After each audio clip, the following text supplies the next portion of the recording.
Dostlar, selam dostlar. Mağam bir kızı.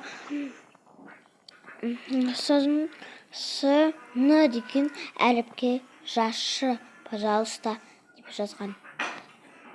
Айтпақ сәлемдесіп қояқ. Міне мен самсам.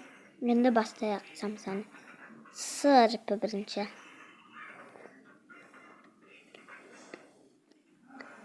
С әріпі менде ұнады. Ішінде күшті заттар бар, қараңыздар. Қарындарыңыз ашып, қарап отырсаңыздар, қарамай қойыңыздар, шығып кете беріңіздер. Бірақ алдарыңызға шай, нан ба, бірдеңке дайындап алып, жеп, көріп, отыра берсеңіздер. Сіздер тамақ, шай ішіп, не істеп көріп отырсаңыздар, аспасын. Маған да аспасын. Енді біз самсаны бітірейік.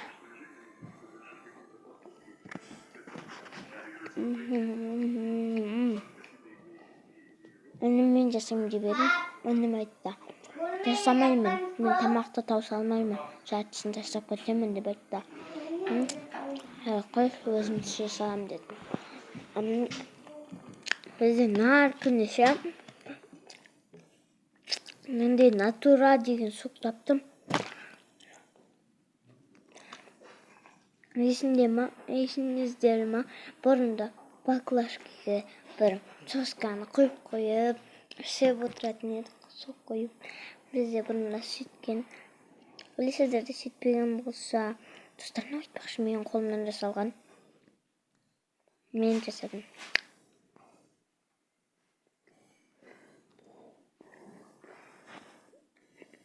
Өтінде қамтарыққа асымен жасайын.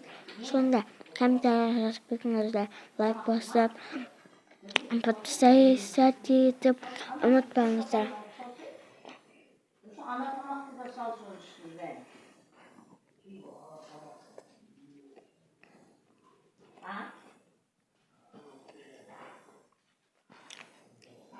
Мен кісі ұйықтайын деп атым. Еще мына достарға мән бермеңіздер. Өйткені мен үйде ата-аналарым бар. Достарым, міне менің пижамаммен отырды. Өйткені төсекте ұйықтайын деп атым. Көрсетейін ба? Міне мен төсегім қасымда. Міне оған төсек көрсеттім, я. Жеп қойыңыз. Бізде сарпы бітті. Нәрпі қалды. Біріне натура рейс. Натура рейс өріп ташыны менде шек